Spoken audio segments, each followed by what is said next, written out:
Break के बाद एक बार फिर से आप सभी का स्वागत है। आप देख रहे हैं सी न्यूज भारत में गौरी वर्मा। झारखंड के इटखोरी में शुक्रवार को बूथ स्तरीय कार्यकर्ता सम्मेलन को संबोधित करने के दौरान भाजपा के वरिष्ठ नेता और रक्षा मंत्री राजनाथ सिंह ने प्रधानमंत्री नरेंद्र मोदी की जमकर तारीफ की। रक्षा मंत्री ने प्रधानमंत्री के नेतृत्व को हर मोर्चे पर सफल बताया। उन्होंने कहा कि सिर्फ तीसरी बार ही नहीं, नरेंद्र मोदी को चौथी बार भी भारत का प्रधानमंत्री बनना चाहिए, क्योंकि 10 वर्ष के शासनकाल में नरेंद्र मोदी ने देश को करिश्माई नेतृत्व दिया है। उनके शासनकाल में दुनिया भर में भारत की प्रतिष्ठा बढ़ी है, देश का कद ऊंचा हुआ है। राजनाथ सिंह ने अपने संबोधन में झारखंड सरकार की जमकर आलोचना की।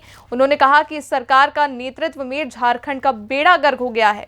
सरकार जेल में बंद पूर्व मुख्यमंत्री हेमंत सोरेन की मेहमान नवाजी में लगी है। विकास का कोई काम नहीं हो रहा है। राजनाथ सिंह भाजपा कार्यकर्ताओं को आगामी लोकसभा चुनाव में जी जान से मेहनत कर पार्टी के प्रत्याशियों को जीतने की अपील की। बूथ स्तरीय कार्यकर्ता सम्मेलन को प्रतिपक्ष के नेता अमर बावरी, स्थानीय सांसद सुनील कुमार सिंह, राज्यसभा सांसद आदित्य साहू, स्थानीय विधायक किशुन कुमार दास, पांकी के विधायक शशि भूषण मेहता ने भी संबोधित किया।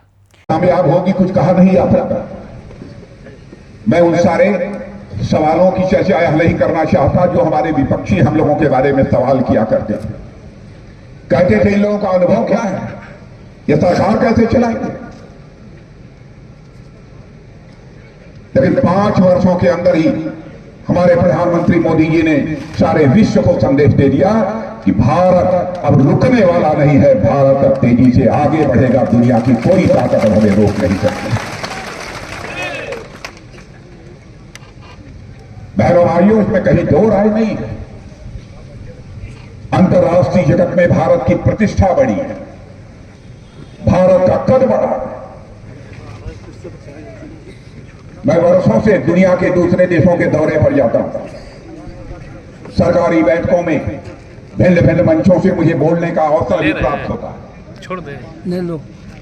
लेकिन मैंने देखा है कि पहले भारत अंतर्राष्ट्रीय मंचों पर बोलता था तो भारत की बातों को जिस गंभीरता पूर्वक लिया जाना चाहिए दुनिया नहीं लेती थी। लेकिन आज भारत का कद दुनिया में इतना बड़ा हो चुका है, आज यदि अंतर्राष्ट्रीय मंचों पर भारत कुछ बोलता है तो सारी दुनिया कान खोलकर सुनती है कि भारत बोल क्या रहा है। यह भारत की हैसियत बनी है। अभी हमारे अमर बावरी जी चर्चा कर रहे थे कि न्यूक्लियर वार को हमारे प्रधानमंत्री ने रोक दिया। मैं आपको याद दिलाना चाहता हूं, जब रूस और यूक्रेन का युद्ध प्रारंभ हुआ था उस समय धड़ाधड़ रूस की तरफ से और यूक्रेन की तरफ से मिसाइलें चल रही थी।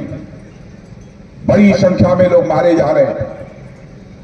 लेकिन हमारे भारत के भी बड़ी संख्या में बच्चे, कोई इंजीनियरिंग की पढ़ाई कर रहा था, कोई मेडिकल की पढ़ाई कर रहा था, कोई मैनेजमेंट की पढ़ाई कर रहा था, वहां पर थे।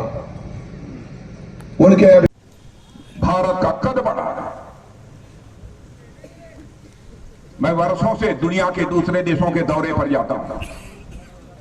सरकारी बैठकों में भिन्न भिन्न मंचों से मुझे बोलने का अवसर भी प्राप्त होता है।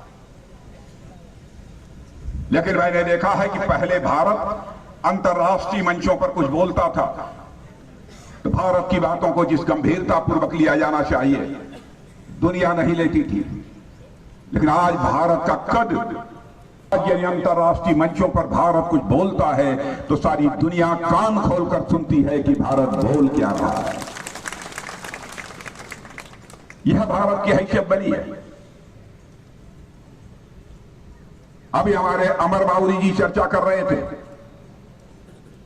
कि न्यूक्लियर वार को हमारे प्रधानमंत्री ने रोक दिया। मैं आपको याद दिलाना चाहता हूं, जब रूस और यूक्रेन का युद्ध प्रारंभ हुआ था उस समय धड़ाधड़ रूस की तरफ से और यूक्रेन की तरफ से मिसाइलें चल रही थी। बड़ी संख्या में लोग मारे जा रहे थे। लेकिन हमारे भारत के भी बड़ी संख्या में बच्चे, कोई इंजीनियरिंग की पढ़ाई कर रहा था, कोई मेडिकल की पढ़ाई कर रहा था, कोई मैनेजमेंट की पढ़ाई कर रहा था, वहां पर थे।